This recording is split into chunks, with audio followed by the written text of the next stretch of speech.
Hi guys ඔන්න සාදරයෙන් පිළිගන්නවා අපේ රීසන්ස් පොඩ්කාස්ට් channel එකට. ඉතින් අද පොඩ්ඩක් වෙනස් විදිහේ වීඩියෝවක් තියෙන්නේ. ඔයගලන්ට පේනවා අද කුසල් නැහැ. අද මම විතරයි ඉන්නේ. මොකද ඔයගලන්ට මතක ඇති මම Instagram වල post එකක් දැම්මා Lego Mercedes W14 එක හදනවා බලන්න කැමතිද කියලා. ඉතින් ඒකට ගොඩක් කට්ටිය vote කරලා තිබ්බා. කට්ටිය අහලා තිබ්බා. ඉතින් ඒකින්ද මම හිතුවා අද මම ඒ Lego එක ඔයගොල්ලෝ ඉස්සරහා හදනවා. ඒකේ time lapse එකක් අරන් ඉන්න මම හිතුවා. ඉතින් අයි බලමු මොකද වෙන්නේ කියලා. ඉතින් මෙන්න මේක තමයි Lego එක. ඉතින් මේක W14 Mercedes W14 එක කියන්නේ 2024 championship එකේ පැදපු කායක. ඉතින් ඔයගොල්ලන්ට මතක ඇති Lego එකෙන් රිලීස් කරා grid එකේ cars 10ම Legos. ඒ වුණාට මේ A series එක නෙමෙයි. A series එක මීට ගොඩක් පොඩි එකක්. මේකට ඇකිට ලොකුයි. ඉතින් මේක තමයි අද මම හදන්න යන්නේ. ඒ වගේ මේකේ තව McLaren version එකකුත් තියෙනවා කියලා මම දැක්ක දාලා තියෙනවා. ඉතින් ඒකත් හදන්න බලාපොරොත්තු වෙනවා. අනිත් එක තමයි මේ ඔයගොල්ලෝ දැකලා ඉතින් මේකේ තව ලොකු version එකක් තියෙනවා. සාමාන්‍ය මෙච්චරක් විතර size එකක්. ඒක මම හිතන්නේ ඩොලර් 220 ගාණක් වෙනවා ටිකක් ගණන්. ඉතින් මේක මම ගත්තේ ඇත්තටම මේක ඩොලර් 29යි මට උනේ. ඉතින් මම මේක ගත්තේ ඇත්තටම BigW කියන shop එකෙන්. ඕස්ට්‍රේලියාවේ ඉන්න කට්ටිය දන්නවා මොකක්ද BigW කියලා. ඉතින් මේක ඇත්තටම අනිත් Lego වලට සාපේක්ෂව බලද්දී ටිකක් ගාණ අඩු Lego එකක්. ඉතින් වැඩි කතා බහක් නැතුව අපි හදමු මේකනේ. ඉතින් මෙන්න මේක තමයි box එක ඇත්තටම ඔයගලන්ට පේන ඇති ඔක්කොම විස්තර දාලා තියෙනවා box එකේ. ඉතින් මම කලින් කිව්වා වගේ මේක W14 එක. එහෙම නැත්නම් 2024 Mercedes F1 කායක. ඉතින් ඇත්තට මේකේ pieces 240ක් තියෙනවා. ඒ කියන්නේ සාමාන්‍ය පැක් දෙකක් ඇතුළත වගේ හදන්න පුළුවන් මේ Lego කායක. අපි box එක කඩලා බලමු මොනවද ඇතුලේ තියෙන්නේ, කොහොමද හදන්න තියෙන්නේ, instructions මොනවද තියෙන්නේ කියලා. ඔව් මේවා තමයි මෙන්න මේ bag තමයි තියෙන්නේ ඇතුලේ. ඇත්තම bags 1 2 3යි 4යි හතරක් තියෙනවා. මේ bags හතරට අමතරව මෙන්න මේ full back mechanism එකට ඕන වෙන motor සහ මේ රෝද හතර අපිට තියෙනවා ඇතුලේ box එකේ. ඊට අමතරව මෙන්න මේ stickers pack එක එනවා. මේ stickers එන්නේ ඇත්තටම අර sponsors ලගේ stickers එනවා. ඉතින් ඒ වගේම මෙන්න මේක තමයි instructions book එක. අපි මේ හදන්න පටන් ගමු ඉන්නේ.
ඉතින් ඔන්න ගයිස් මෙන්න මේක තමයි ෆයිනල් ප්‍රොඩක්ට් එක. ඔයගලන්ට වෙනත් මම හිතන්නේ මට ගියා පැයයි විනාඩි 55ක් විතර කාලයක් ගියා මම මේක හදන්න. පොඩි පොඩි බ්‍රේක්ස් උත් ගත්තා මම අතර මැද්දේ. ඉතින් මේක තමයි end product එක. ඔන්න මෙන්න මේක තමයි ෆයිනල් ප්‍රොඩක්ට් එක. end product එක තමයි මෙන්න මේ තියෙන්නේ.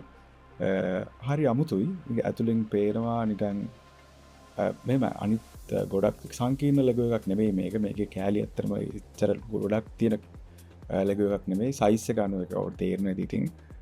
ඉතින් මේක මට හදන්න පැය දැන් මේක ටයිම් ලැප්ස් එකක් නෝගල බැලුවේ. මට පැය 2ක් විතර වගේ තමයි ගියේ. පොඩි පොඩි බ්‍රේක්ස් උත් මම ගත්තා. ඉතින් ඒ වුණාට ඉතින් $29කට අතර මේක මම හිතනවා වර්ත් කියලා. ලංකාවේ මම හිතන්නේ මේක තියෙනවා ඇති ගන්න. ඉතින් ඕගොල්ලෝ මොනවද මේක ගැන හිතන්නේ කියලා කමෙන්ට් එකක් දාන්න. ඉතින් මේ වගේ තව ලෙගෝස් හදනවා බලන්න ආසයි නම් කමෙන්ට් එකක් දාන්න පල්ලෙහෙන්. මේ වගේ ලෙගෝස් හදන්න ඇත්තට මම හිතන්නේ වන්න මාසයි. ඉතින් තව මේකේ ලොකු එකක් හදන්න තමයි බලාපොරොත්තු වෙන්නේ. මම කලින් කිව්වා වගේ ඒක ටිකක් ගණන්. Okay guys, එහෙනම් thanks for watching. Hope to see you guys in another video. Alright, see you.